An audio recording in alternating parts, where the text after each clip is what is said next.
Yes, good evening, good evening, good evening. Good evening, everyone, and welcome, welcome, welcome, welcome.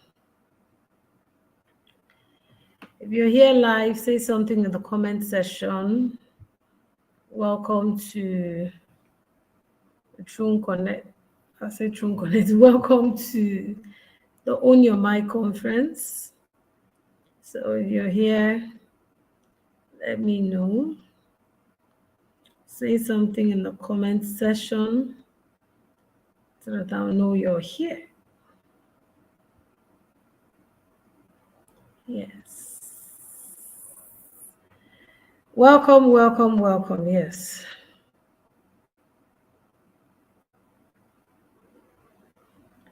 Welcome, welcome, welcome. Welcome, welcome.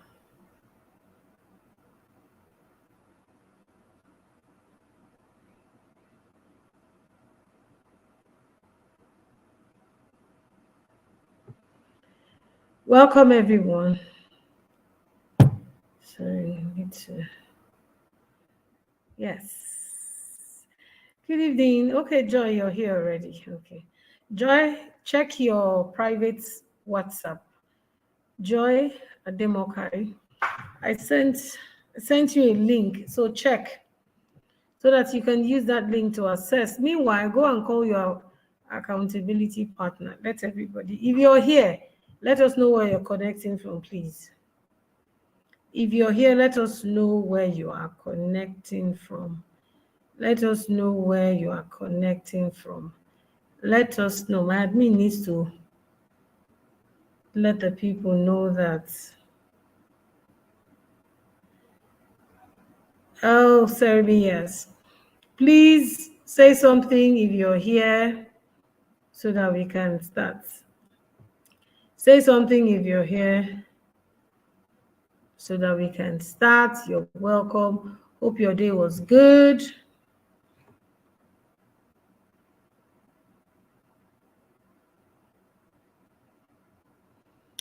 Yes. Sorry, me say you're from where? Kakaka. Don't you Dofia, yes.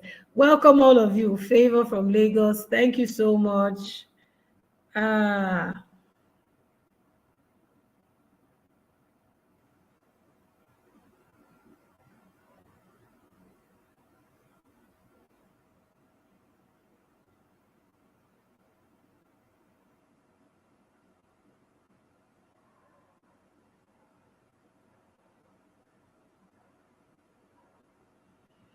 Yes. Okay. So connecting from Port Harcourt. So we're going to start. Model Joy, you are the one taking the lead. I guess so. I think Model Joy is the first person speaking.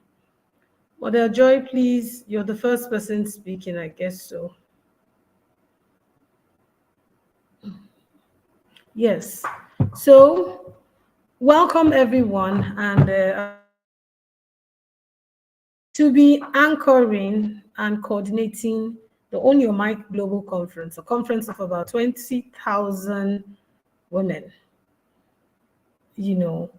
And tonight we'll be having 4 amazing speakers.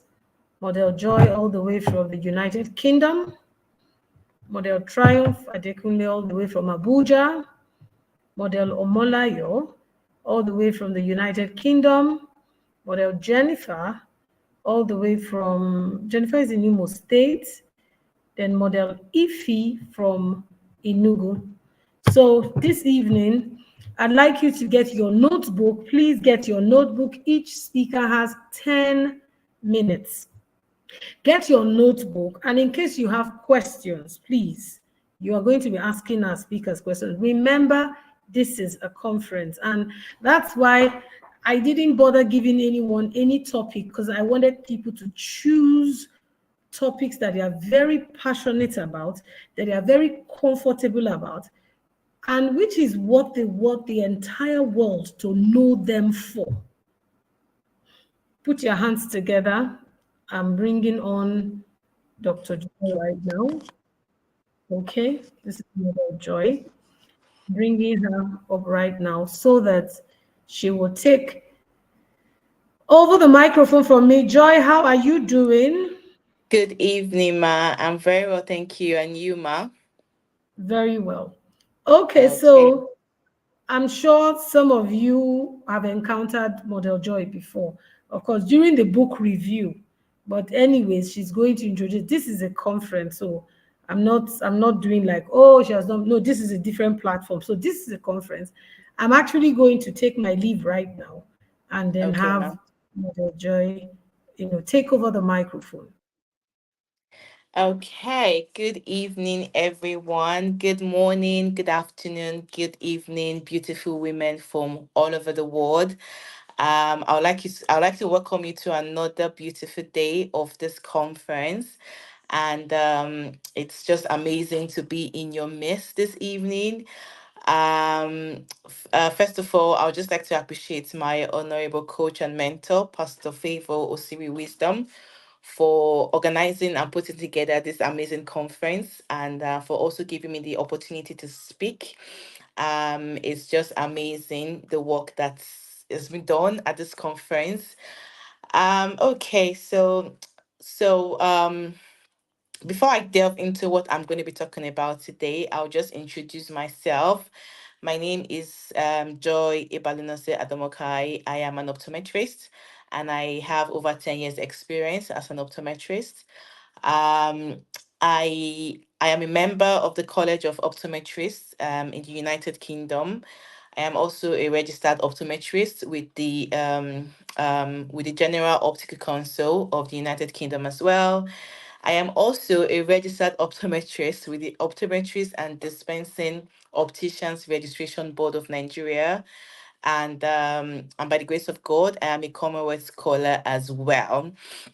I am a mom to a lovely girl, and I am a wife as well. So, yep, that's all my. Those are my titles. I am also the founder of Pema Eye Care. Pema Eye Care is an eye clinic that is located in the city of Port Harcourt, Nigeria, where we provide excellent eye care and optical services. So yes, so I am an optometrist by profession. Now, over the past few days of the conference, we've delved into different topics which have been brilliant. The last day of the conference we had last week was amazing. And we've looked at different topics from different walks of life. But what I'm going to be doing today, I'm going to be talking about the health side of things. I'm going to specifically be talking about eye care. That's because I like to call myself the optometrist next door. And I feel like eyes are very important for what we do. I call myself an eye care advocate because I believe that everyone should have a right to sight. What that means that everyone should see clearly, and not just clearly, but we should also see comfortably as well. So eye care is extremely important. So we're just going to be talking about it. And first of all, before we start this discourse today, before I go into what I'm going to be talking about today, I would like to take us on a journey, and I'll just like everyone to get involved in this journey with me. So wherever you are, if you're in your house, in your bedroom, in your car, wherever you are, I'll just need you to just pause for a bit. Now, what I need you to do is just, if you can, sit upright, yeah, and just take some deep breath. Yeah. And then what I need you to do next is to shut your eyes. So if you can just close your eyes for me, please. Just close your eyes for 2 seconds. So we're going to start. Are you ready? Yeah? Okay. So if you're ready, I'll just need you to close your eyes with me and close your eyes for 2 seconds. One and two. Now you can open your eyes. Good. So I'd like to throw a question to all of us. Now, when you closed your eyes, what did you see? If you can put your answer in the comment section, that would be great. But when you close your eyes, the question I have for you is, what did you see? I'm gonna go first. When I closed my eyes, I did not see anything. Yeah. with my eyes shut, everywhere was dark, completely dark. Now, what that tells us is that when people lose their vision, that's what they are plunged into. They're plunged into complete darkness. So, loss of vision takes people from light to dark. So, it's very important that we have to be taking care of the parts of our body that helps us to see and help us to carry out our activities of daily living. Now, um there's a quote that goes, I like saying this quote all the time, and I believe it a lot. It says that next to life, God's most precious gift to us is the gift of sight. Now, whatever you want to define sight as, one of the easiest definition that one of the easy definition that you can say is that sight means ability to see. So that means that God's one of the gifts that God gave us is that ability to see things, to appreciate the worlds where we are in, to appreciate the beauties of life, to appreciate our families, to appreciate our businesses, to appreciate our children. So you can agree with me that your eyes are very, very important for what you do right now. And having established this, what that means is that we need to be taking care of our eyes. But unfortunately, our eyes is one of the most neglected parts of our body, especially if you come from the country where I am from, because I practiced in optometry in Nigeria for 8 years, and have seen things happen, especially when you're in sort of like some remote areas. So the eyes are like, people feel like eyes are not like an emergency until they have a real problem. Now, I'll tell you the truth. One of the best ways to take care of your eyes is prevention. Yeah, because there are some things about your eyes that even science has not really developed a cure for or a solution for. For instance, you cannot do an eye transplant because we have a part of our eyes that connect our eyes to our brain. That's the optic nerve. And the optic nerve is one of the nerves in your body that does not regenerate. So if there's any problem, you cannot do an optic nerve transplant. Yes, I'm sure some of us may be enlightened, so we'll be online and we'll see different people popping out to say, oh, now they can do transplant for a whole human eye. But based on the science and the evidence we have right now, once an optic nerve dies, it does not regenerate. So we need to make sure that, yes, we need to be taking care of our eyes.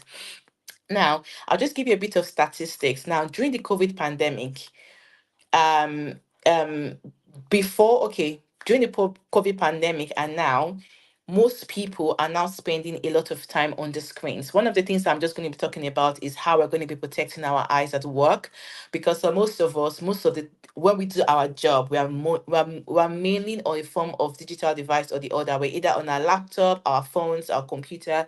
We are in front of a screen all day. Take myself for example. I am an optometrist. Yeah, I should be testing people's eyes, but in testing people's eyes, I have to look at the screen. So I am literally sitting in front of a screen like for the whole day as well.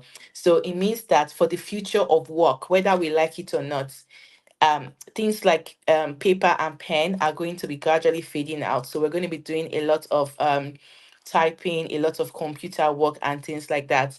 So it just means that we need to equip ourselves with the right tools and the right knowledge to be able to take care of this part of our body that brings us money. Most of us like money, to make money, to do things like that. And one of the ways to do that easily is to make sure you're seeing what you're doing. Okay, so there's been an increase in the usage of digital devices.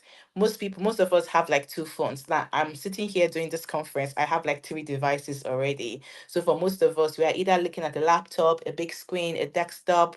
There is something in front of us. And according to the statistics, on an average, most people spend at least not less than 6 hours per day using a computer. Now, if you remember when lockdown started and everything, most people switched from physical working situation to working remotely and online. So it means that there is always going to be a screen in front of us. That's the future of work now. Now, children are not left out. Now, schools are priding themselves with the fact that, oh, we do a lot of online work. There is online classes, we have computers and things like that. So children are not left out. children are born into the screen. Like children are born and we're putting screens in front of them already. So children are not left out. So what I'm saying cuts across is it cuts across different generations, from adults to from children to babies to adults, because when we give birth to babies, the next thing is cameras, pam pam pam, we're taking their pictures and things like that. So it's not going anywhere. So that's why we need to have this conversation. So screens are part of our norm now. So what can we do? So we need to make sure we are doing what we should be doing to take care of our eyes. Now, the first thing that I'll talk about is um what we call computer vision syndrome. Now, this is actually a thing, and because I've worked in this sort of country, it's just like one of my daily conversation. People come in, and the next thing they tell you that my head is hurting, I'm having migraines, I'm having headaches, and you're gonna ask them, okay, what do you do for work? And they're gonna be like, oh, I work with. My job involves me using a computer for up to like 12 hours a day. And of course, you will have headaches, because imagine your eyes working straight on for 12 hours. Just imagine walking, like say you're on a journey, you're taking a walk for 12 hours in a day, like you're just moving around non-stop for 12 hours in a day. That's the same thing your eyes go through when we're just there looking at the screen. Is this exactly the same thing? Because your eye has some small muscles that help your eyes to do the job. But when we're just looking at the screens, those muscles can get tired. There's what we call computer eye strain. It happens to most people, and it can cause some headaches, it can cause some eye redness, it can cause eye strain and itchy eyes. Now, the most common symptoms people who have computer vision syndrome complain about is headaches. Now, for most of us, when we have headaches, we'd be like, oh, I have normal headaches. It is just normal headaches. Headaches are honestly not normal.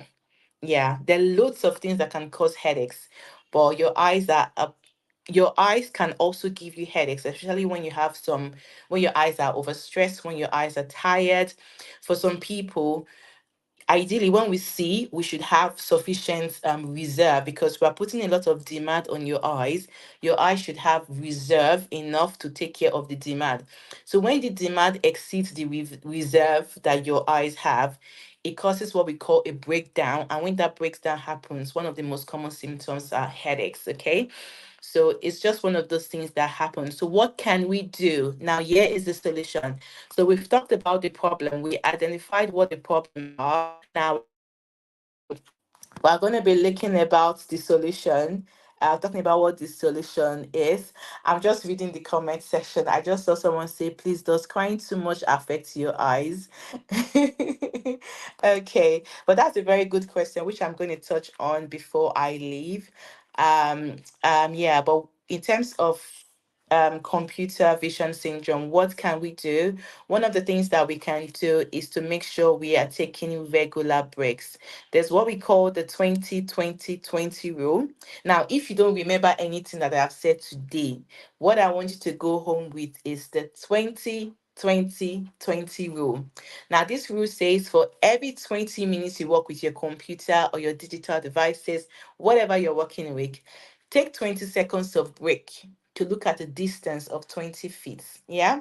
So 20 seconds of walking, 20 minutes of walking, 20 seconds of break to look at a distance of 20 feet. Now, what is 20 feet, you may ask? I'm not saying go and measure 20 feet. That just means that you should look at things away from your computer or your phone or things like that. The idea is to make sure that when you look at things, your eye muscles are really not doing a lot of work. It's just like taking that break just means that you're sitting down and your legs are resting. It's the same thing with your eyes. Taking that break just means that your eyes are sort of like resting, your eye muscles are resting, and they are recovering from all the stress. Now it gives your eye muscles some time to recover and makes you feel better.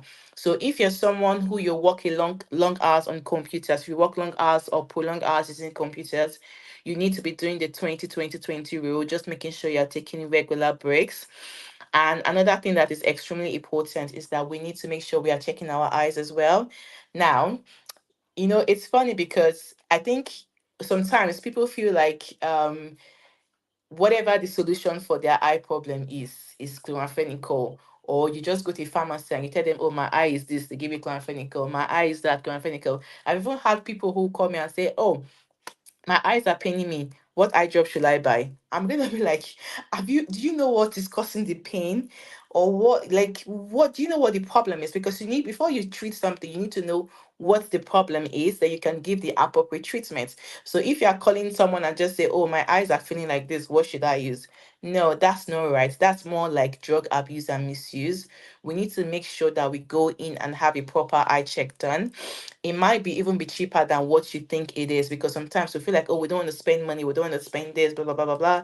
But you go to a pharmacy and you buy drugs, you still spend money buying those drugs that are not going to work anyway. And sometimes they do work, and sometimes it's luck. But like I did say, one of the best ways to prevent eye problems is prevention in the first place. So I'm going to just talk about making sure we are checking our eyes regularly. Ideally, an eye test should be done every 2 years. So if we take a pool now, if I say show of hands, when last did you have your eyes checked? Like, have you had any eye tests in the past 10 years, 20 years, 15 years since you were born? Yes, no, yes, no. Yeah, so that's one of the questions I'm going to be leaving us with. Just making sure routine checkup is fine. And eye drops are of different kinds. We have antibiotics, we have anti-allergics, we have antiviral, antifungal. So you need to know what you are treating before you're just asking to go buy an eye drop. So you can actually know what you're treating when you have a proper consultation, so you get the right treatment for yourself. Okay, another thing I'm going to talk about is just making sure we are eating healthy. This is something that we talk about generally. You have to eat healthy, and you have to make sure you are maintaining an ideal weight. Overweight can affect your eyes. Yes, it can, because overweight can lead to things like diabetes, high blood pressure. Diabetes is one of the leading causes of blindness around the world, and I did not understand the impacts of how diabetes causes blindness till I started practicing in the UK. It does cause blindness a lot. So we need to make sure that we are not even getting to that point where we are diabetic. And one of the ways to do that is to make sure that you're taking care of yourself. If you have a family history of diabetes, it just means that you need to be aware, and you need to be doing everything you can to prevent yourself from going into down that line. Then, of course, we've talked about stopping drug abuse and drug misuse. A lot of us are sitting nicely on this table, but I've come to shatter the table. Please do not just go and buy any eye drop. Just say, give me eye drop, my eyes are paining me, or mix drugs for me. No, do not do that. There we have cases of people who've used different things, concussions of different kinds. It's just amazing, but it's true. We've had people who have had urine. They'll tell you the first one, urine, the first one in the morning when you wake up, that's the one that cures eye problems. Some will tell you it's toothpaste. Some will tell you it's they got pawpaw leaf, like loads of things that can actually give you permanent loss of vision. People do some of those things, and it's just mind blowing. It feels shocking that people actually do these things, but they really really do it. Then the last thing I'm going to talk about is just making sure we are protecting our eyes from the sun. UV protection is extremely important, especially when you're very young, because sometimes we don't understand the how detrimental UV, which is the sun, is to us. And most times people begin to feel the effects when they get older. So if when you're young, you begin to protect your eyes from the sun, it just basically means wearing sunglasses. Sunglasses are not luxury, I promise you. They are not luxury. They are a necessity, especially if you're in Nigeria. Even in the UK, where we don't have a lot of sun, sunglasses are part of my conversation every day, just because it helps to slow down the rate of cataract progression. It helps to slow down the rate at which it is formed. It also helps in terms of protecting the very back of your eyes, which helps you to see.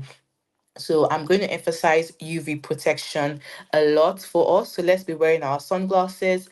Let's be wearing photochromic lenses. And if you feel like sunglasses make you not to be very, very spiritual, you can wear some hats just to cover your eyes, okay? And just protect your face from the sun. And I'm going to leave us with this saying that says, your eyes are very important for what you do right now. Routine eye check can save eyes. Routine eye check, save eyes. Okay. And I'm just going to answer the question of the person that says, if crying too much can make your, can, well, let me go back to that question. If crying too much can affect your eyes, there's no evidence that says that crying too much can affect your eyes. There's no evidence about that because we have to look at evidence based science.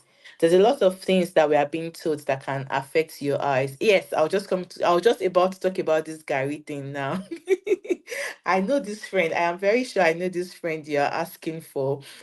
Um, Gary itself. Mm, it's a very controversial topic, really.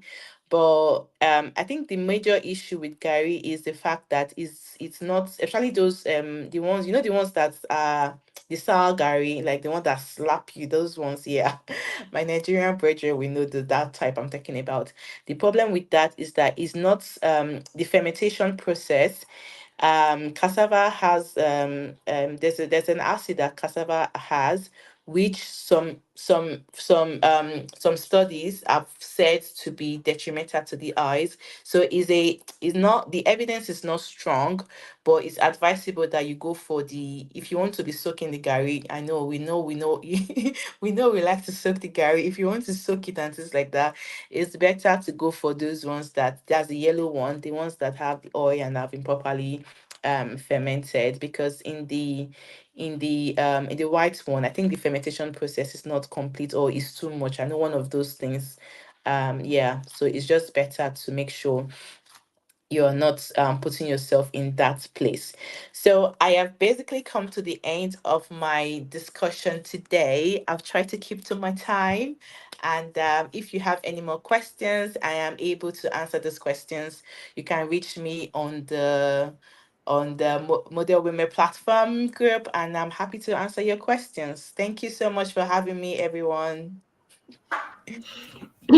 Thank you so much, Dr. Joy. Thank you so much. You said people used to put urine inside eye. Yes, Africa. so plenty things.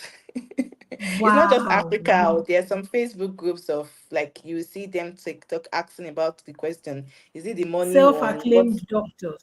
exactly? So it's not just Africans, it's all over the world. You'll be amazed how the Wow. ignorance that people, I think it's just a natural thing about people being ignorant, and it's not just in Africa. Hmm. Yeah. Okay. And like you said, eye care is not what a lot of people pay attention to. Because people will Yeah. tell you, have I finished eating before I check eye? You know, You see how you you know. used to see the food though. Is it not how you used to see? Exactly. So, so sunglasses, oh, sunglasses. I know you have SU background. Wear your sunglasses. Do you understand? Rock it and like make you look good. You understand? It's not. Some people think once they wear sunglasses, and some of them when you come under the sun it becomes dark. Some of them just feel that their spirituality has reduced. It No, doesn't. it does not. Thank you so much. We have learned so much. So please protect your eye. 2020 rule. If you didn't take anything away from this session, the 2020 rule, as you are working with your system, for those of us who work so much with our system, try as much as you can to even stand up and move around.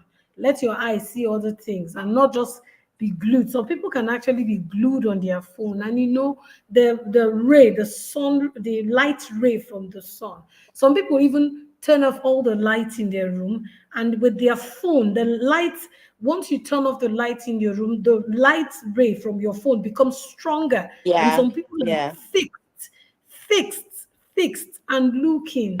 And it may not happen in a day, but over Mhm. time. Yeah. And that's why somehow you wake up, you have headaches. You just have headaches, you know. Okay, somebody said, I want to go and dust my sunglasses. Thank God for you. God bless you. Go and dust it. Somebody said they said they should put salt in the eye. They will, Who I was beg. that to put salt in the eye? Please. And she went blind. Look at it. Said the person did it and she went blind. Oh my God, That that's will not be just our portion in Jesus' name. amen. Oh, Sunglasses is not a luxury. It's not a luxury. It's a necessity. Please. yeah. It's a necessity. Oh, yeah. Sunglasses. Everybody. Those days, we used to feel like people who wear glasses are very intelligent people. That like, But they actually are intelligent. There's a science to prove it.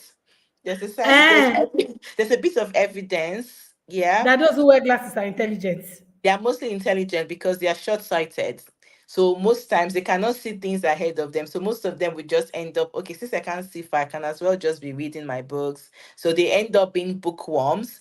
Whereas people who are farsighted, because when those ones, they are the opposite. They can see things far, but when they read, they probably have headaches. So there are some children that don't like reading. Sometimes it's not because they don't like reading, it's just because their eyes, either they are seeing double, they are not seeing clearly, or it's giving them strain or headaches.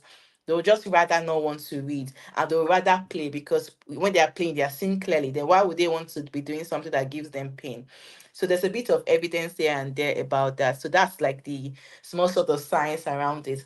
Sometimes, so some children's performance in school is just because they are not seeing clearly. Their And when you give eyes. them glasses, you're going to see them literally say, wow. Yeah. I said the people that feel like they've made it those days when we're growing up are those that actually wear glasses. Thank you so much, Dr. Joy, for educating Okay. us. Thank you for Somebody said having I bought me. sunglasses this year.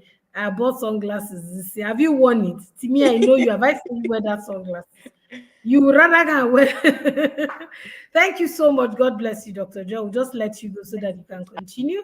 Thank you so much. So, we're going straight to our next session. Our next session is actually our next speaker. Our next speaker is, let me see, I think Omolayo and Triumph, who is next? Okay, so I think Triumph is next. I'm going to bring Triumph on now, and she's going to be speaking to us the next 10 minutes. Please, like I said, get your notebooks and write. You will learn something from everybody, that comes to speak. So I'm bringing Triumph on right now. Oh my God, Triumph, good evening. And Good how are evening, you doing? ma'am. I'm Good evening. fine. Thank you I'm so much. fine. Yes, you're welcome, and we're so excited Thank to have you you. here Thank for you. this session of Own Your Mic conference. We're trusting that we'll all learn something from one another. This is not a one-man stage.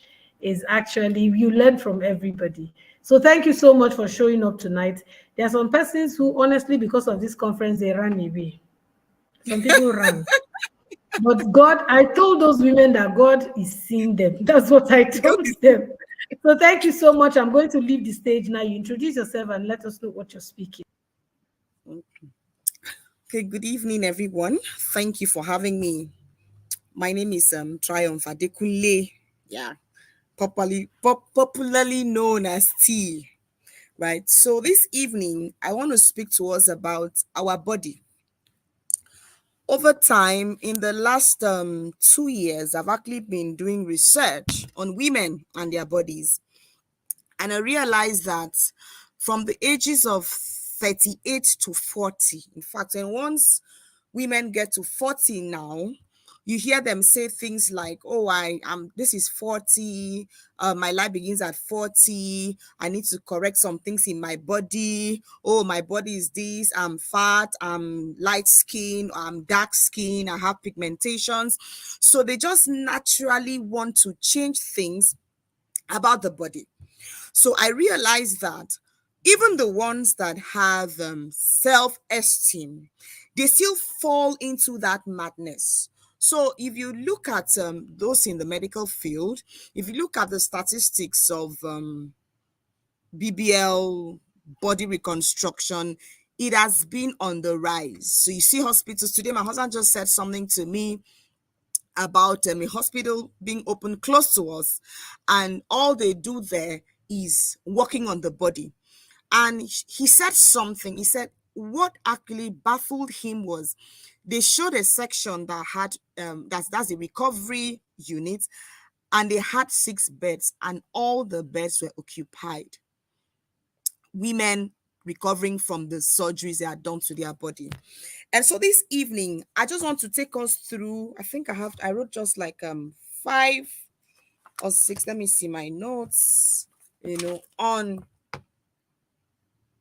ways to love your body. Ways to love your body. Number 1, listen to your body.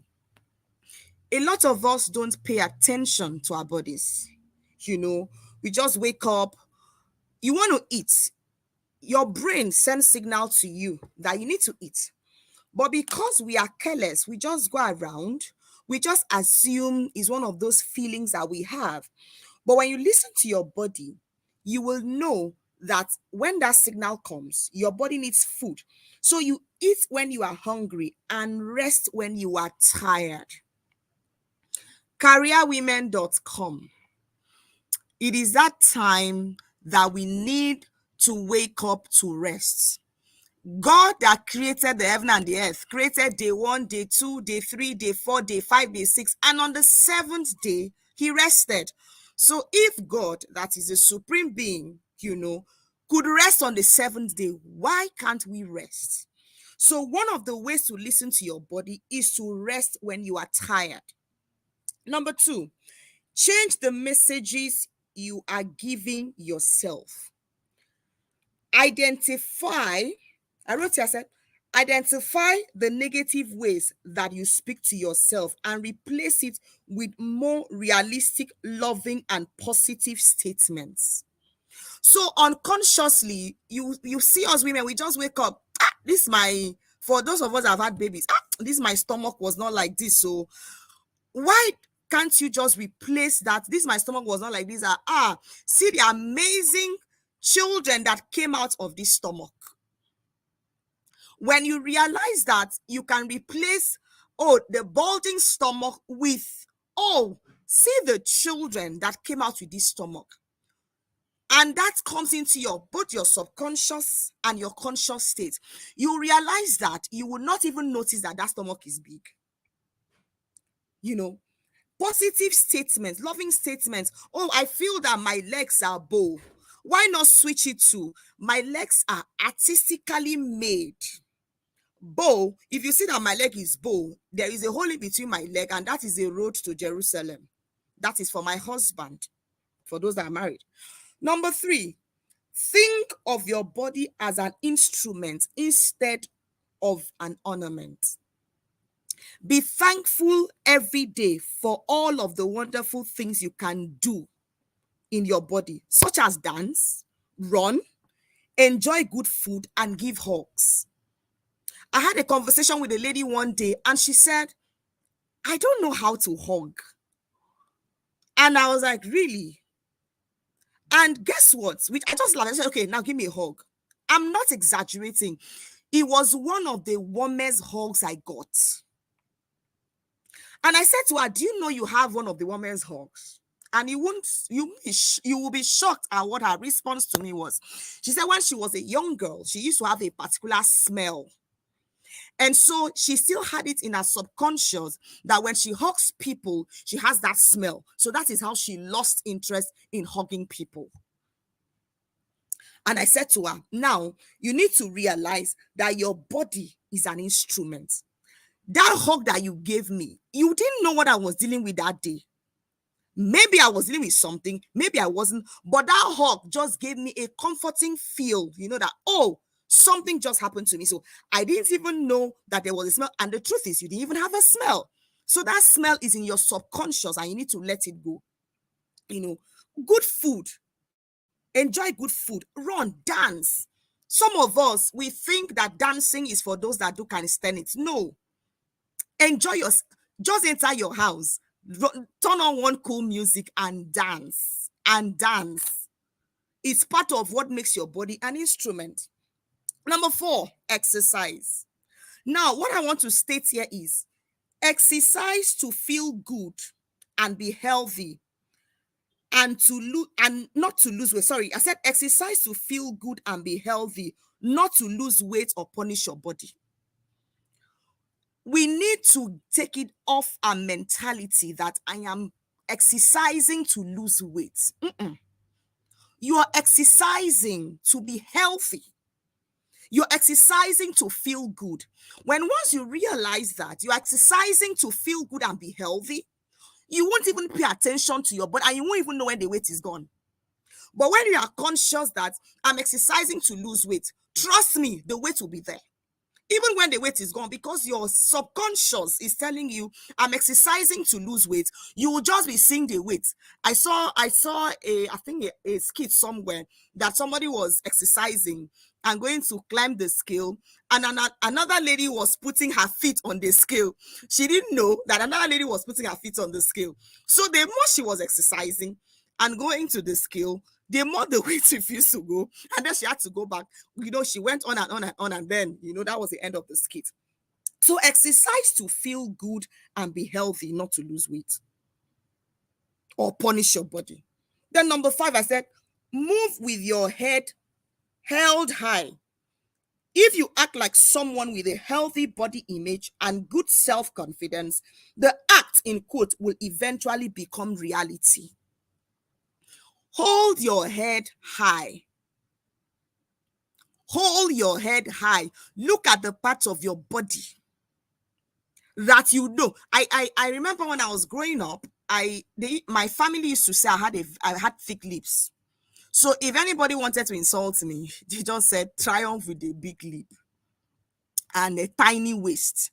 So it was something that got into me, But I grew up to realize that people were going to have fillers on their lip. So now I'm sitting, with my makeup artist, and the next thing she's saying, Ma, I love making up your lip. I say, oh, really? So we need to get conscious, hold our head high, and act. Even if you don't believe, just act.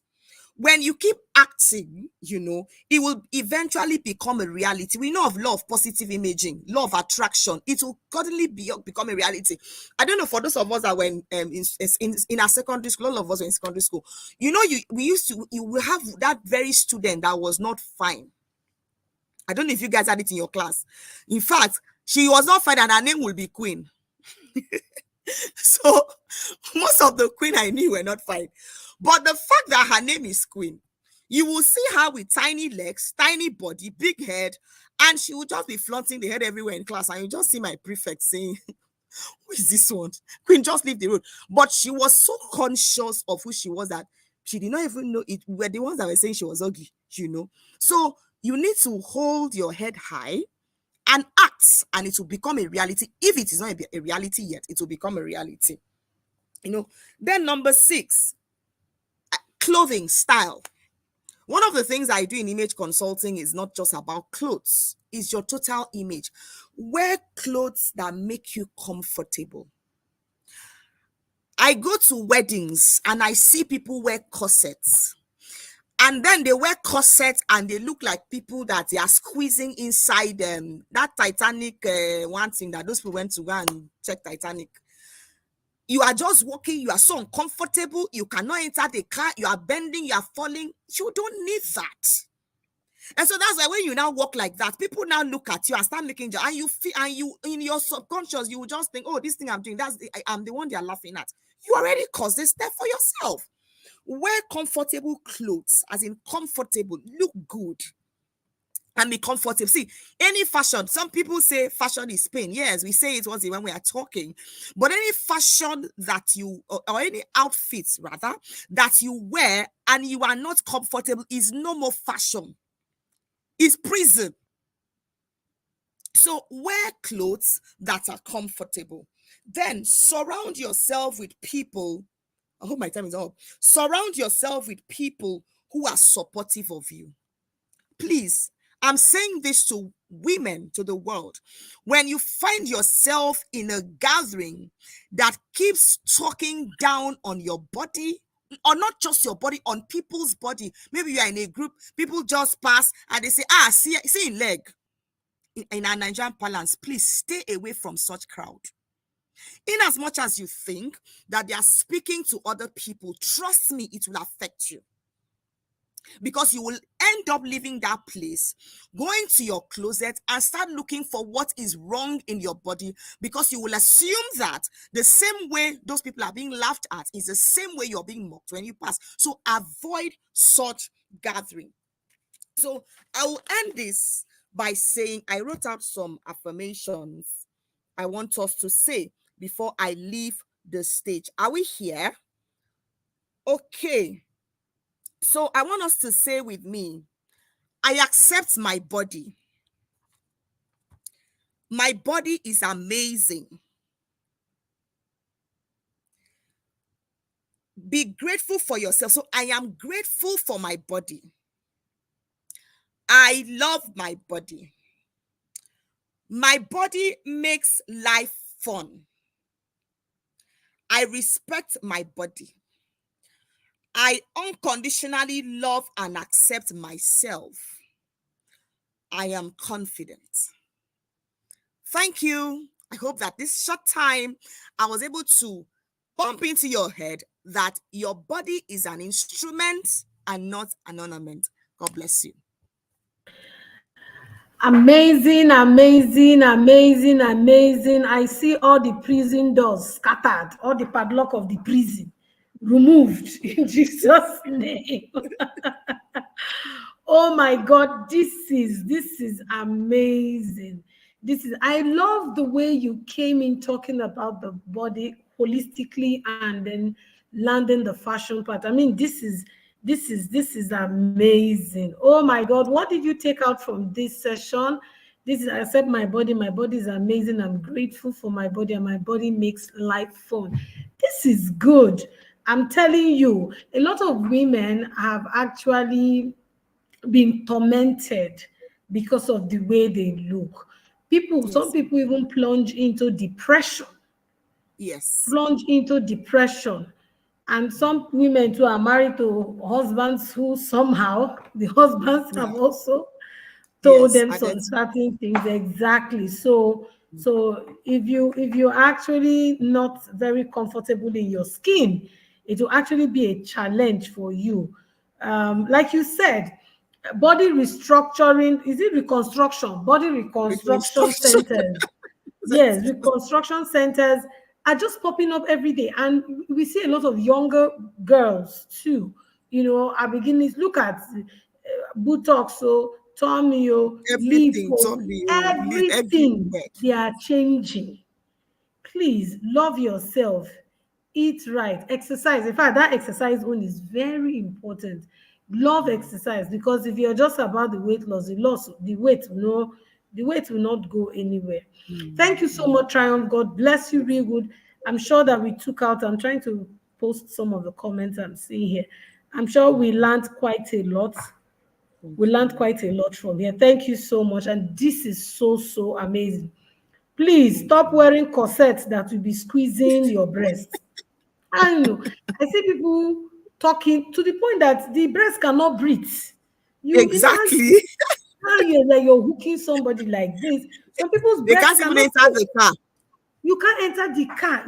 Jesus. Your body is like this. It's like the clothes is wearing you. You're not the one wearing it. That's the prison. Exactly. That's the prison. Fashion should be something that you enjoy. You shouldn't feel like you're in prison because you're inside a dress. Thank you so much, and God bless you. The next speaker is already here. God bless you, Triumph.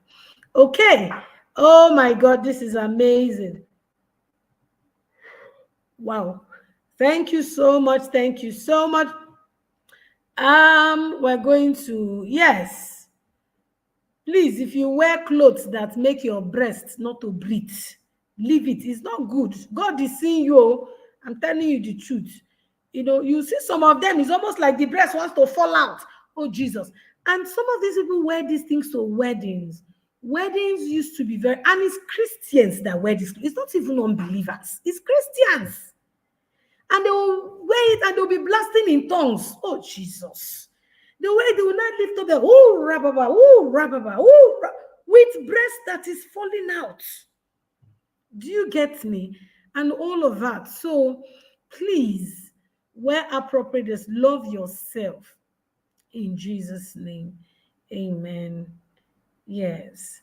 Oh, somebody said they can't even see that. Yes. I've seen people that wear clothes. Some of them behave like people that want to vomit. They want to vomit. Yes, they want to vomit because the thing has tightened everywhere. In fact, some will still wear gidulo, tighten first level of tightening, now wear a cloth and tighten the second level of tightening. And it's mostly women you see that do these things. Please. And if you have girls, start quite early. Teach them to accept their body. You understand? We're not saying you should be careless. We're not saying you should just leave yourself like that. No, that's not what we're saying. We're saying start from the point of loving yourself and be intentional about taking care of you. Some people have big bones, they have flesh. That's the truth. Be stylish. I've seen people who are actually on the big side, but they're very stylish. They're beautiful. If you see the confidence that they exude, even you that is like, you don't have it. So the thing is that it's your attitude. Somebody say, well, is the truth now.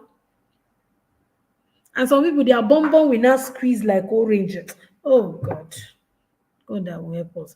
You see, there's some people I see when I see them they pass like this. You see the bonbon, like bones. Okay, thank you so much. So, Omalayo, yes, Omalayo is going to be sharing with us tonight. Omalayo, you're welcome. You have the next 10 minutes. How are you doing? I'm fine, thank you, ma. Is that place very cold? Yeah, it's actually really cold today. Very, very cold. Okay. Okay, so Omalayo, welcome. In the next 10 minutes, you're going to be sharing with us, Pam Pam, remember, this is a global conference. I'm sure you know what this is about. And you have about 20,000 women listening to you. These videos are on YouTube. People will watch it. Okay, so the time starts now. All right, thank you very much, ma. Hello, everyone. My name is Donubari Omolaya, and I'm a nurse. And today I'm just going to be sharing with us about managing your stress. Manage your stress or reducing your stress.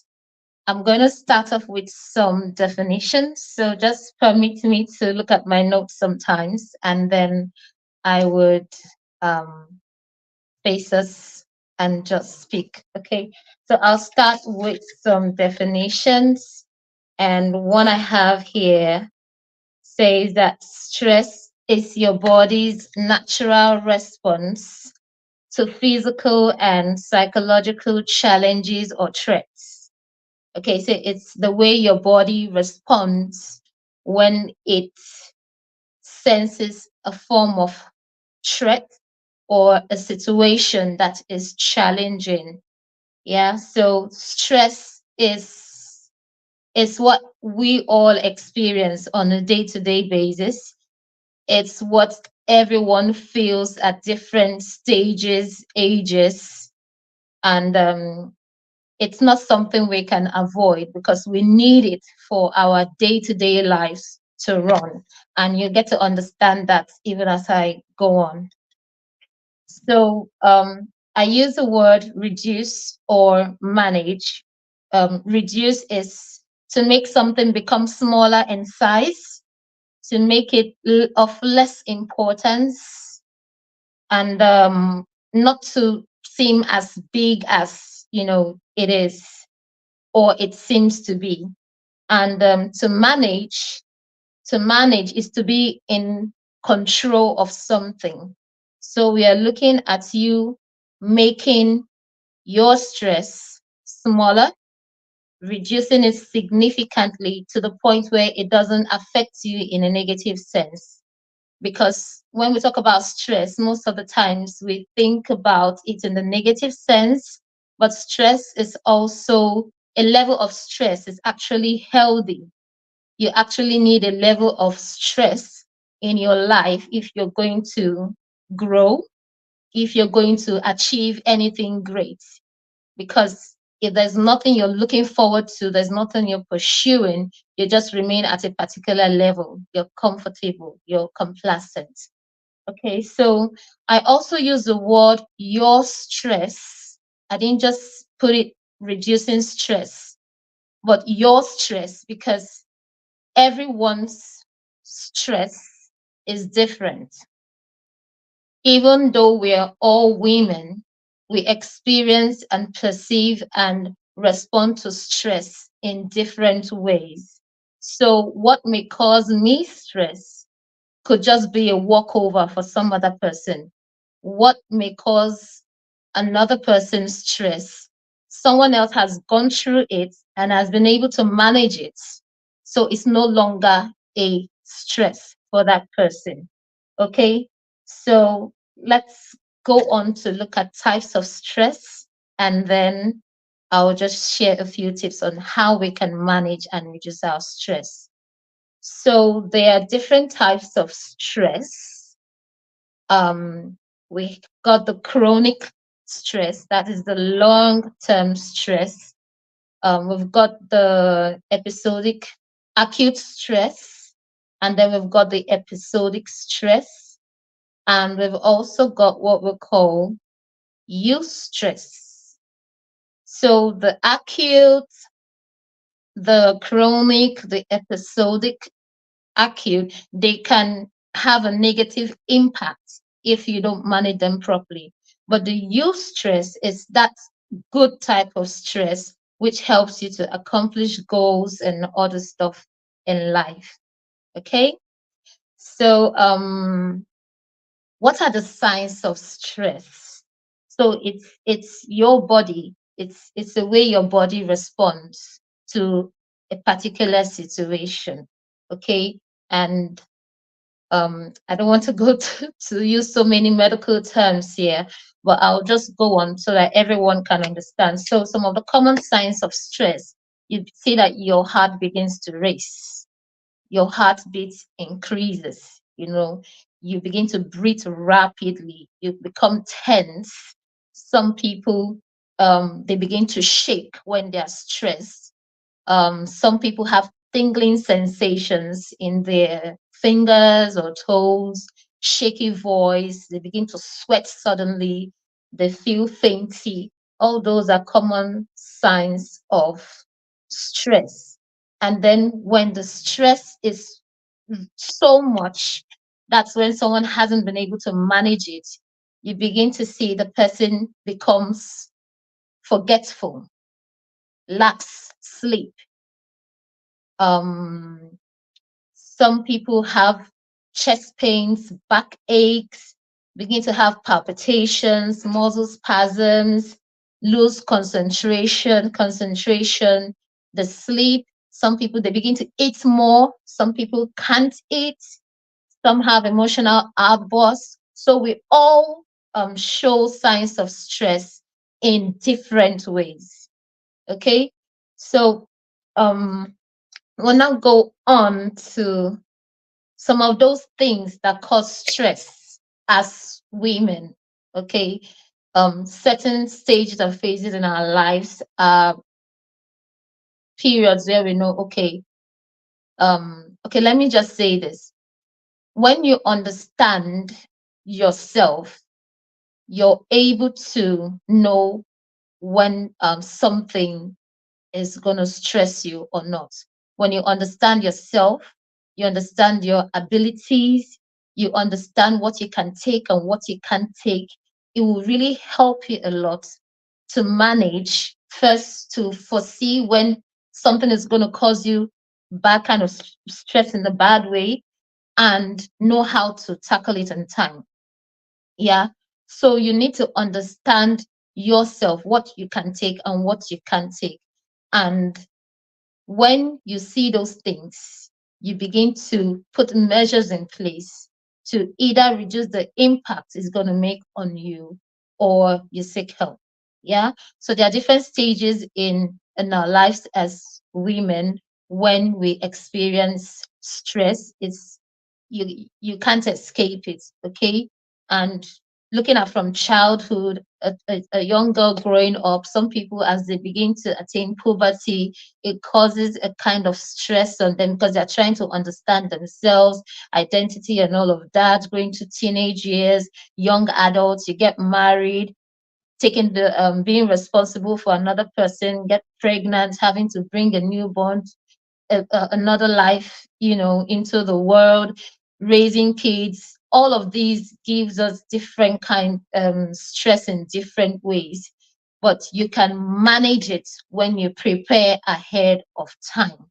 Okay, for example, someone who has an exam, you know that it's coming. You don't wait till the day before you begin to read. You plan ahead of time how you're going to tackle this thing so it doesn't wear you down.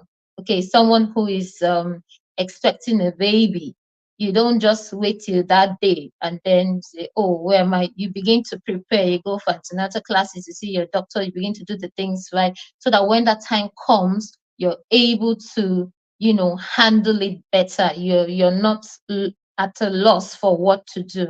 Okay, so there are certain stages in our lives as women that we experience stress, and then there are certain things that cause us stress. You're dealing with family, you're dealing with work, you have children. There's a whole lot of responsibilities as we have as women. And if you don't understand yourself, if you don't understand yourself and what you can take, you can really be put in a bad place by those situations. Okay. So some of the stressors, I've just mentioned some of them.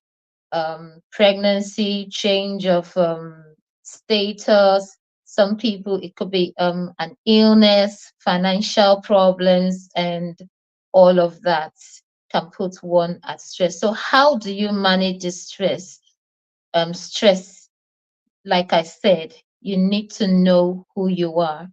And then there are simple things you can do. Renewing your mind. Renewing your mind. Let me give a practical example. So I'm living in the UK, and I know I have little ones, and I've made lots of inquiries about what raising children is like here. And I know I have a little one who is below 4, so that means he can't start school properly. So I begin to think, how am I going to manage things? Do I come with them immediately? That will put a certain level of stress on me. Now, talking with others, I got to understand what some people have faced, and then I have to make a decision myself. Can I handle this? Because there are those who have come and they come with their family all at once, and there are those who come with their families later. So I have to think to myself, how am I going to work this out without it affecting me, especially with the kind of work that I know I'm coming to do? So I decide, okay, I have my mom, I have my sister. Talk to them. Are you able to take care of him? They say, fine, we'll take care of the children. Good. And then I begin to put other things in place so that when I come here, I'm well settled before bringing them. So the level of stress that I saw people go through, or people thought maybe I would have had, I didn't have it. They say, oh, wait, let your children come, you will see. No, I had programmed everything in my head, how I'm going to work with them. So it really made the transition easy. So you need to think ahead. You need to plan. What's ahead of you? How are you going to tackle it? You need to go step by step. Be really practical. I'll use an example again. When women get pregnant, okay? For me, what I did for my first pregnancy, even though I'm a nurse, I knew that I've never been pregnant before. Sorry, I talk about pregnancy a lot because I love pregnant women. I love that phase of life. So what I did was I prepared myself mentally, more like saying I was my own coach. So I know what it's all about, but I have to look at myself. Can I handle this? What can I do? What can I not do? And so I begin to prepare myself mentally for the delivery. Okay, so I plan it in my head. I picture it. I imagine the worst pain ever and everything. And then I say, okay, how can I help, when the baby comes, how am I going to organize things, the support system I'm going to have around me to make it easy for me to manage being a mom for the first time and taking care of a newborn. So you just have to plan ahead, set goals. Yeah. Then some other ways of managing stress is having, I've said it here, having a good support system. There are certain things you can control, there are certain things you can't. For example, you can't control, say you're married and there's financial issues. You can't control how your husband decides to spend his money, but you can decide how you're going to spend your own money, or you can decide how you're going to manage whatever money comes into your hand so that you're not stranded. Say, for example, it's maybe there's a shake at work and you used to, get maybe like 50K, and you know how you buy things. If it reduces, I mean, you can't say, okay, you must bring, no, you have to plan with what is available. So you have to think what are the necessary things in needed right now and focus on those things. And then the other things, seek alternative ways to handle it, because you can't be nagging, you can't put yourself in a state where you can't think clearly, because that's what another thing stress does. You begin to find out that you can't think so clearly. You're in a state where it's like you're confused. So you need to have a plan on what to do. Another thing you can do to help is to be positive, is to stay positive. No matter what, stay positive. Renew your mind. Everything begins in the mind. Stress is not a bad thing. It's not a mental illness. It's a necessary part of life. And how you're able to handle it to a great extent would determine how far, you can go. Stress actually can lead to very chronic medical conditions. Some people have had bad heart attack because of stress. They keep going and going and going. They know that this thing is affecting them. They can feel it, they know it, they understand, but they just keep going. They just keep going until it's like they can't handle it anymore and they just break down. They just break down. There's nothing wrong in owning up to what you can do and what you can't do. It's one of the greatest gifts you can give yourself is being true to yourself. Being true to yourself, not making an excuse for your weaknesses or for the things you can't do, but acknowledging what you can do and seeking for help where you know you can't handle it, and then improve to become a better version of yourself. Okay. I don't know if I still have much time. Yeah, so I'll just talk about people take medications to help them deal with stressful situations, like they can't sleep, they take medications to sleep. Yeah, you can sleep, but it doesn't deal with the issue. It doesn't deal with the issue. You have to face it. You have to face it and seek help where necessary, and know that your stress can be managed. Thank you. Thank you very much. Thank you very much. For those of you that are here, mention the things that are causing you stress. So yeah, can you mention it? Right now, mothers, whether you're a mother or you're a single lady, what is causing you stress? Now, can you put it in the comment section? Let's see. What is that thing that is causing you stress? What is that thing that is stressing you that you think is causing you stress? Omole, what's that definition you gave again about stress? It's the body's natural response to a challenge or a threat. Okay. The body's natural response. And you said something about good stress. Can you explain a little bit about that? Yeah, so good stress is actually called eustress.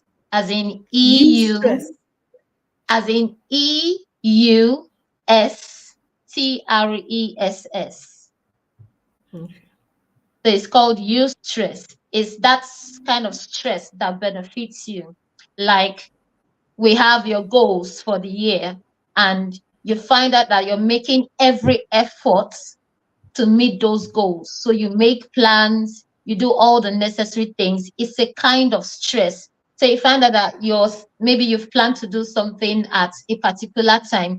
You see that because you have made that decision, like me planning for this presentation now, I've told myself I have this seminar by this time. So everything that I'm doing, my mind is on this. So every spare time I have, I'm checking the net, trying to prepare. Okay, what do I need to say? What do I need to do? The same thing with whatever project or whatever goal or whatever change you're expecting in your life, whether it's a new job, you see that there's that excitement, it motivates you. You're starting a new job, you're thinking, oh, I need to have this gadget, I need to have this software, I need to have new set of clothes, I need to be presentable. It's a level of stress, but it's good. And then when that stress eases, you have that sense of accomplishment. Beauty. But bad stress, when it eases, yes, there's a relief.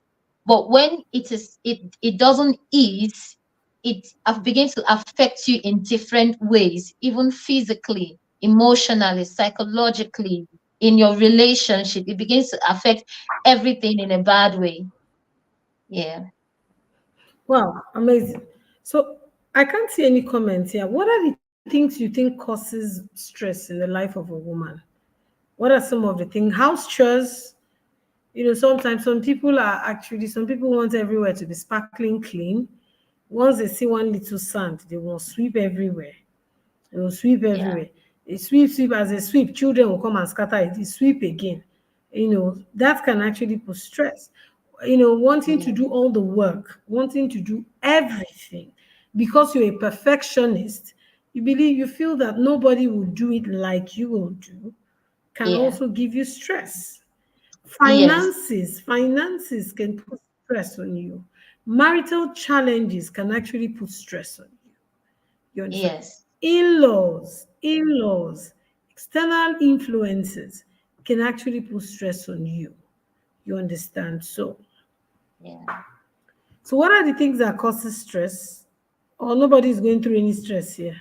Oh, okay. Yes, somebody can actually be stressed. Yes, constant. Somebody can actually be stressed mentally, where you can't even think. You're stressed, you're just blank. You can't even think anything. Okay, thank you so much, Omalayo. I'll take you out now. And please, if you have any questions, Omalayo is actually a nurse. If you have any questions, any concerns, maybe you're pregnant or whatever it is, please, somebody say joblessness. Yes, when you're not fulfilled, joblessness can cause stress. When you're not fulfilled, when you're not fulfilled, you're discouraged. You can also be stressed. Psychologically, self can even be stressed, and all of that. Okay, thank you so much, Amalaya. God bless you, real. Oh, all right. Thank you, ma'am. Go ahead. No, when you said Go ahead, Amalaya. there was something you just said. Like I said, you can't just live life without doing anything. There must be something that you're doing. So not doing anything is already it shows that you're stressed in a way. Yeah. Not doing anything is another level of, it's like you just let yourself. Some people get so badly stressed that they can't feel anything. So they just, whatever will be. And it's a sign of a stress that they haven't dealt with. So it's like a kind of escape mechanism, but it doesn't help. Yeah. Thank you so much. God bless you, real good. Okay. So our next speaker for tonight, and that will be the last for tonight. We've learned so much. Will be coming up. Jennifer will be coming up right now. Jennifer, where are you?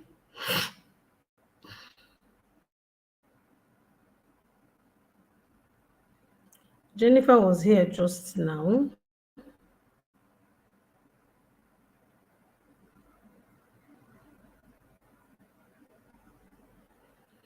Okay, so it's been amazing from eye care to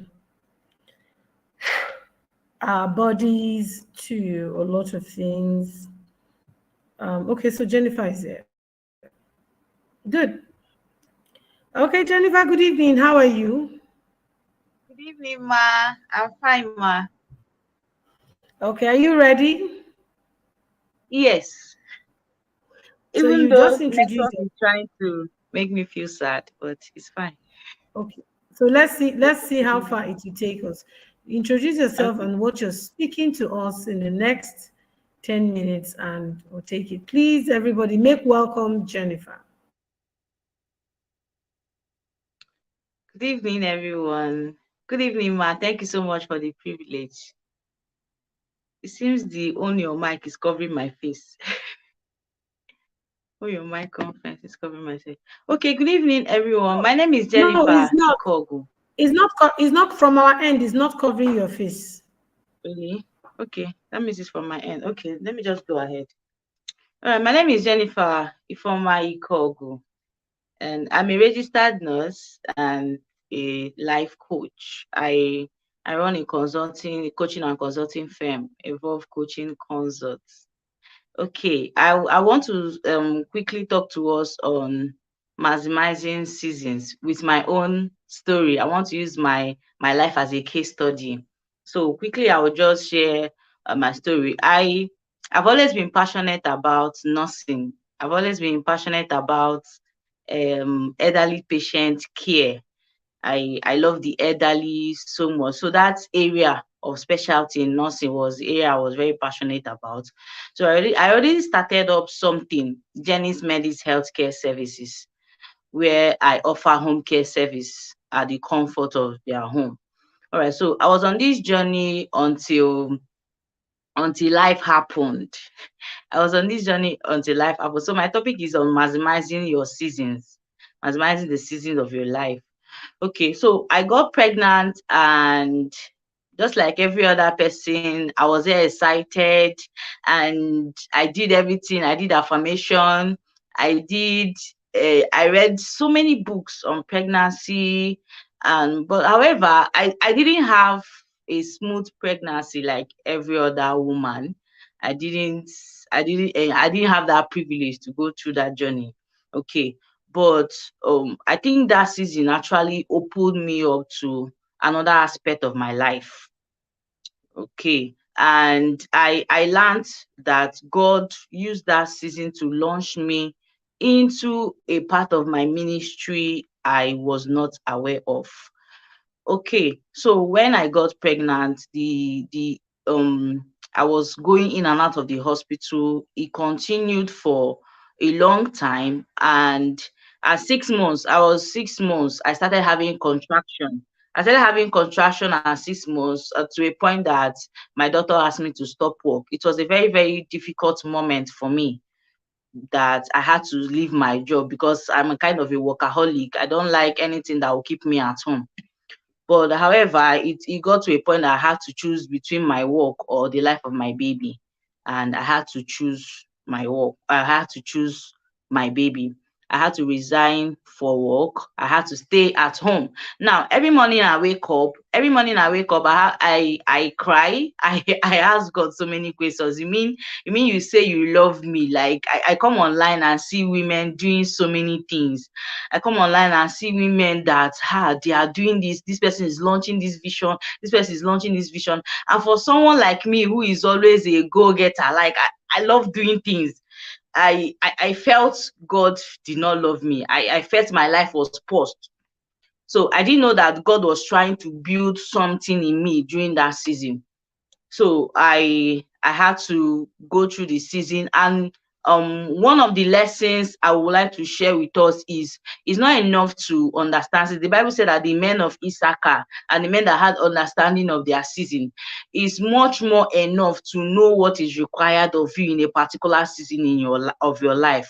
The truth is, there is always this need, this push to try to impress people, especially it might be when God is telling you to calm down, like calm down, just take a pause on whatever you are doing. I don't want you to do anything. It's usually difficult for us to come to that point, but it's actually because he wants to redefine your life vision. He wants to what the kind of thing he wants to bet is not something that should be betted anyhow. It's not something that can be just come out randomly. It's something that he wants to refine. It's something that he wants to stay upon.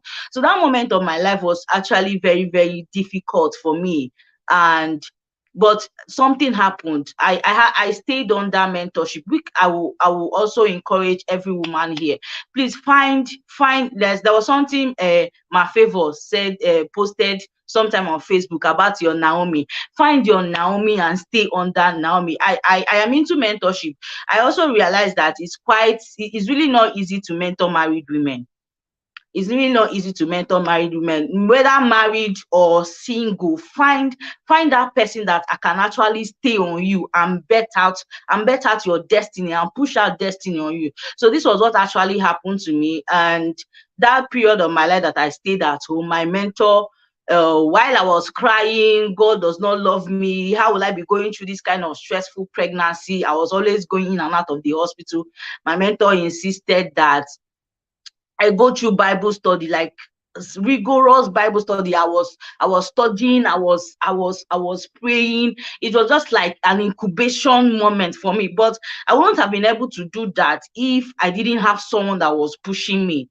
That's why till today, till tomorrow, I'm still very, very passionate about mentorship, because it is something that pushed the life I am living currently now out of me. Now that season, I invested that season into building. Yes, it was not easy coming online, and a lot of women, and especially I feel so bad when I come online and someone who is giving a testimony of how they spent their 9 months journey, like a stress-free pregnancy, the baby, nothing happened. It wasn't even as if they were carrying a baby. So because it was not the same for me, I felt that was the end of my life. So I want to encourage, I don't know who might be going through any season, any particular season of your life now. It might be a waiting season that God is trying to tell you, hold on, please. While you are holding on, look out for a mentor, look out for your Naomi, look out for someone that the person might not even be known. The person must not have a platform, a big platform, as long as you have access to that person. Because most times I see that what we are looking at for most times is people with big platforms. The person must not be someone that has a high profile. As long as that person have what it takes to push you into your next season. Now, what I'm currently doing is, this is over 1 year plus, I actually resigned from nursing. How did it happen? After I gave birth, I went back to work. But when the day I started going, I wanted to go back to work, the Holy Spirit told me, do you really need to go back to work? I say, me can leave nursing. I cannot leave nursing. No, me leave nursing. No, I cannot leave nursing. So I just struggled. I struggled with it, and I went to work. It happened that while I gave birth, I started having high blood pressure. My blood pressure started increasing. All right, it was really on the increase. It was not stopping. It was affecting my effectiveness at work. I couldn't cope anymore, coping with baby and the rest of it. So finally, January, yes, I had to resign. January 2023, I had to resign from work. And that point was a breaking point for me. You know, that there's this point where God will take you to a threshing point that you feel like, God, is it that like you is it like you hate me? So it was a threshing moment for me, resigning from from work. What am I coming back home to do? That was I constantly ask God. What am I coming back home? You mean I me like this? I just gave birth to one child and I have hypertension. How? Okay, so and I had to stay at home, and I've seen God use my pain to bet as in change the life of so many other persons. Under this 1 year, I've seen God. In fact, my vision have become bigger. I was able to launch my coaching and consulting firm, and I have had like 3 cohorts of a mentorship program that I launched for young ladies, and the kind of testimonies that mentorship program is fulfilling. Yes, it's fulfilling. And the truth is, nobody actually knew me when I was working in the hospital as a nurse. Nobody knew me. All right. The kind of network I have now, the kind of people I have come in contact with now, doing what God wants me to do. A particular assignment for a particular season. There's specific assignments for a specific season. So that's why I said it's to have an understanding of seasons. Is you should also know what you should be doing in a particular season of your life. That's what we call alignment. That you are in tune with what God wants you to do per time. All right. So it took God to pause my life. So I don't know at the moment that you are in currently, you might be feeling left out. You might be feeling, oh, I've been trying out, this thing is not working out. It may be that God is telling you, hold on, you need to build this team some more. You need to cook yourself from more. You are going to serve nations. And for you to come out refined and serve these people, this generation I am sending you to, there's a place of preparation. And most times we get so distracted. I was asking myself, so it means that it took God to pause my life to actually show me that there is a life I want you to live beyond your ambition. I had a dream of becoming the sought after elderly patient care nurse. Yes, I was paving myself through that path, but I never knew that God has something better and bigger for me. So I want to encourage your model women. God has something better and bigger for you. God can turn your pain to, so okay, for example, I'm an orphan. I grew up an orphan. I lost my parents at a very young age. Now, I wrote a book for young orphans, and the testimonies that has brought out from that just one book, I just shared my story of my journey as a young orphan, having to train 4 of my siblings. And I've seen life. I've seen so many persons, like so many testimonies. And I'm like, so as in, God can actually use your pain. God can actually use your pain to cause a blessing in the lives of other people. So we need to come to a point where we have an understanding. Your waiting season is not a wasting season. I am a proof that waiting is not wasting. So other people might be moving ahead of you. Yes, they are moving ahead of you. But I want to let you know that once you are in line, once you are in alignment with what God wants you to do, you are not wasting at all. But where I feel we have an issue is that most times we tend to procrastinate. We don't know when to move. Yes, I think that's the right word. Most times we stay we allow fear put us down a whole lot, that we don't know where to move. We don't know when to move. That's where mentorship comes in. A mentor sees ahead of you. A mentor tells you it's time, even when you are not seeing it. Even when you are not seeing the possibility. I wrote my first book, Mentorship Matters. I never dreamt of becoming an author, but because my mentor told me, Jennifer, you are too loaded not to have a book, I say, me can have a book. How come? How am I going to write a book? Who will listen to me? He said there's something God wants to do in your life in the area of mentorship, and it's time to bet a book. I wrote that book afraid, but now that book launched me. People who call Jennifer Ifeoma Ikogo, what people know me as is the mentorship queen, because I obeyed. I was able to stay on that mentorship.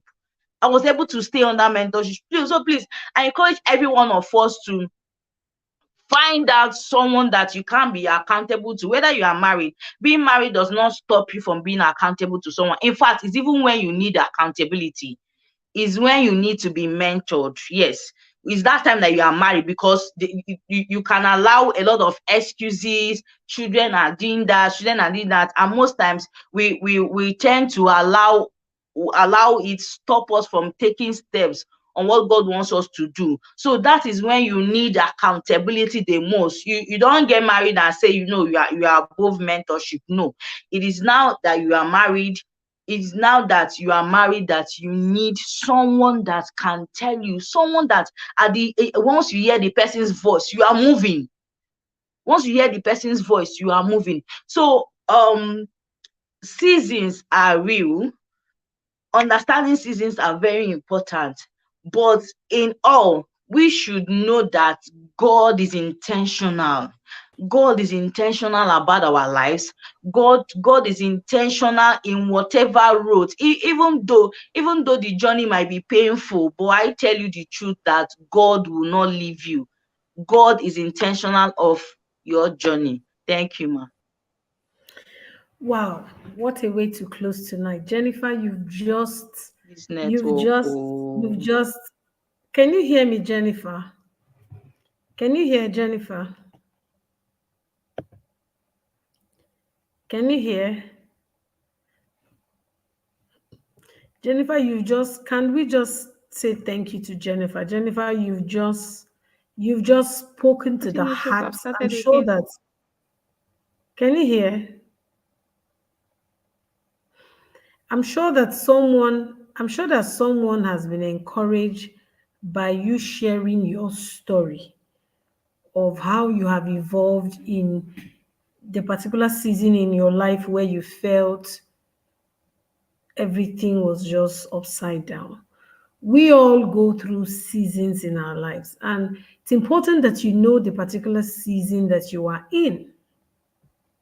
It's important that you know the particular season that you're in. I'm so happy tonight that we are even closing this way. And this is an encouragement to anyone here who feels discouraged, anyone who feels their life is not moving at the pace, or maybe you are at a level right now that there are lots of things that look uncertain. There are lots of things that you're not sure. You're not sure. Will this work? Are you sure? Are you sure? Trust God. Do you understand? Trust God. God is working in your life, and when He's done, you will definitely see. We go through different seasons in our lives, and I want to celebrate all of you who have come into the inner circle. You see, I'm sure that since you came into the inner circle, there's this kind of joy that you feel. There's this can-do spirit thing. It's not as if you were not doing anything before, but there's something about community. There's just something about community, just for you to know you are in a season. And we will keep moving from season to season. And just know for every particular season, God will not leave you. God will not leave you. I mean, look at Jennifer. She says she's an orphan, having to raise her other 4 siblings. It can be tough. I mean, she used to be a nurse, but you see, pregnancy came and she was able to find her feet. Today, God is using her to be a blessing to a lot of people. Don't give up on yourself. Don't give up on God. He's going to come through. Thank you, everyone, tonight. Our time is a little bit over. Our time is overshot. It's supposed to be 1 hour. But we thank God. Please, tomorrow, let's try and be here quite early. I want you to go and meditate and And I want you to think about everything we've learned from eye care, the 2020 rule session, enjoy fashion, enjoy exercise, love your body, to Omolayo's session on stress, for you to know there's good stress, and whatever it is that is stressing you mentally, psychologically, take it away. And then to Jennifer's session, encouraging all of us that we can maximize our seasons. Thank you so much, everyone, and have a wonderful night rest. Good night.